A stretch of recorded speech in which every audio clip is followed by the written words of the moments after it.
നമസ്കാരം. ലോകരാഷ്ട്രീയത്തിലെ ഏറ്റവും ശക്തമായ സൗഹൃദങ്ങളിൽ ഒന്നായ ഒരു കാലത്ത് വിശേഷിപ്പിക്കപ്പെട്ട ബന്ധം.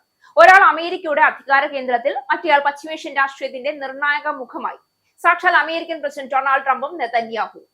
വർഷങ്ങളോളം പരസ്പരം താങ്ങും തണലുമായി നിന്ന രണ്ട് നേതാക്കൾ. എന്നാൽ ഇന്ന് ആ ബന്ധത്തിന്റെ അടിത്തറയിൽ വിള്ളലുകൾ വീഴുന്നുണ്ടോ എന്ന ചോദ്യമാണ് അന്താരാഷ്ട്ര രാഷ്ട്രീയത്തിന്റെ ഇടനാഴികളിൽ മുഴങ്ങിക്കേൾക്കുന്നത്. ഡൊണാൾഡ് ട്രംപും ബെഞ്ചമിൻ നെതന്യാഹു. ഒരു കാലത്ത് രാഷ്ട്രീയമായി ഒരേ വഴിയിലായിരുന്ന ഈ രണ്ട് നേതാക്കൾക്കിടയിൽ ഇപ്പോൾ കേൾക്കുന്നത് അസ്വാരസ്യത്തിന്റെ സ്വരങ്ങളാണ്.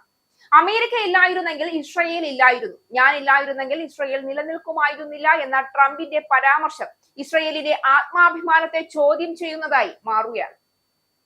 ഇത് വെറും ആത്മപ്രശംസയല്ല, അത് നെതന്യാഹുവിനുള്ള ഒരു രാഷ്ട്രീയ മുന്നറിയിപ്പ് കൂടിയാണെന്നാണ് വിലയിരുത്തപ്പെടുന്നത്. സമീപ ദിവസങ്ങളിൽ ട്രംപ് പരസ്യമായി നെതന്യാഹുവിന്റെ നടപടികളെ വിമർശിക്കുകയും ലബനനിലെ സൈനിക നടപടികളിൽ കൂടുതൽ ഉത്തരവാദിത്വം കാണിക്കണമെന്ന് ആവശ്യപ്പെടുകയും ചെയ്തിട്ടുണ്ട്.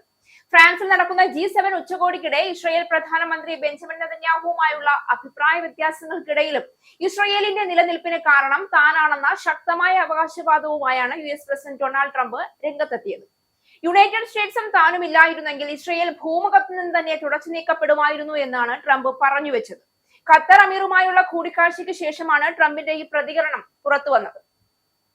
US-ഉം ഇറാനും തമ്മിലുള്ള സമാധാന കരാർ ഈ ആഴ്ച ഒപ്പുവെക്കാനിരിക്കെ ലബനനിലെ ഹിസ്ബുള്ള കേന്ദ്രങ്ങൾക്ക് നേരെ ഇസ്രയേൽ നടത്തുന്ന ബോംബാക്രമണങ്ങൾ നിർത്തണമെന്ന് ട്രംപ് ആവശ്യപ്പെട്ടിരുന്നു. ഇതേ ചൊല്ലി ഇരു നേതാക്കളും തമ്മിൽ കടുത്ത ഭിന്നത നിലനിൽക്കുന്ന പശ്ചാത്തലത്തിലാണ് ട്രംപിന്റെ പരാമർശം.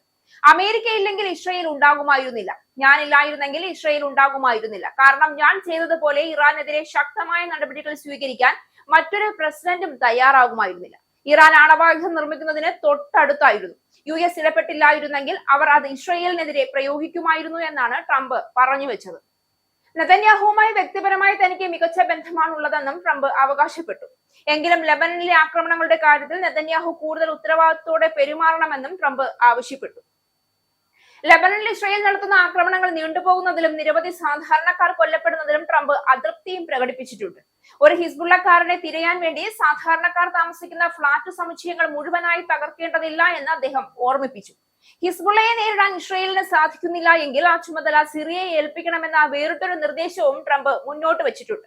US-ഉം ഇറാനും തമ്മിലുള്ള ചർച്ചകൾ പുരോഗമിക്കുന്നതിനെ ഖത്തർ അമീർ സ്വാഗതം ചെയ്യുകയും ഇത് ഗൾഫ് മേഖലയിൽ നല്ലൊരു മാറ്റത്തിന് കാരണമാകുമെന്ന് പ്രത്യാശ പ്രകടിപ്പിക്കുകയും ചെയ്തു. എന്നാൽ ഇറാനുമായുള്ള US-ന്റെ ചർച്ചകളിൽ നെതന്യാഹുവും ഇസ്രയേൽ ഭരണകൂടവും കടുത്ത അമർഷത്തിലാണ്.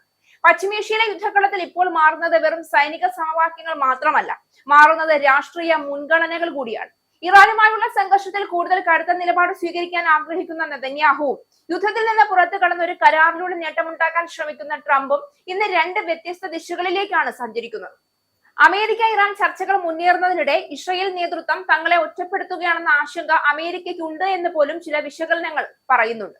ഒരു കാലത്ത് ഇസ്രയേലിന്റെ ഏറ്റവും വലിയ സുഹൃത്ത് എന്ന വിശേഷണം ഏറ്റുവാങ്ങിയ ട്രംപ് ഇന്ന് അതേ നേതാവിനെ പരസ്യമായി ചോദ്യം ചെയ്യുന്നു. ഒരു കാലത്ത് ട്രംപിന്റെ രാഷ്ട്രീയ പിന്തുണയെ തന്റെ ഏറ്റവും വലിയ നയതന്ത്ര വിജയമായി അവതരിപ്പിച്ച നെതന്യാഹു ഇന്ന് വാഷിംഗ്ടണിന്റെ പുതിയ നീക്കങ്ങൾക്ക് മുന്നിൽ പ്രതിരോധത്തിലാണെന്ന സൂചനകളാണ് പുറത്തു വരുന്നത്. അപ്പോൾ ചോദ്യം ഉലയുന്നത് ട്രംപ് നെതന്യാഹു ബന്ധം മാത്രമാണോ, അതോ അമേരിക്ക ഇസ്രയേൽ ബന്ധത്തിന്റെ ഭാവിയെ തന്നെ പുനർനിർവചിക്കാൻ പോകുന്ന ഒരു രാഷ്ട്രീയ ഭൂകമ്പത്തിന്റെ ആദ്യ സൂചനകളാണോ നാം കേൾക്കുന്നത്?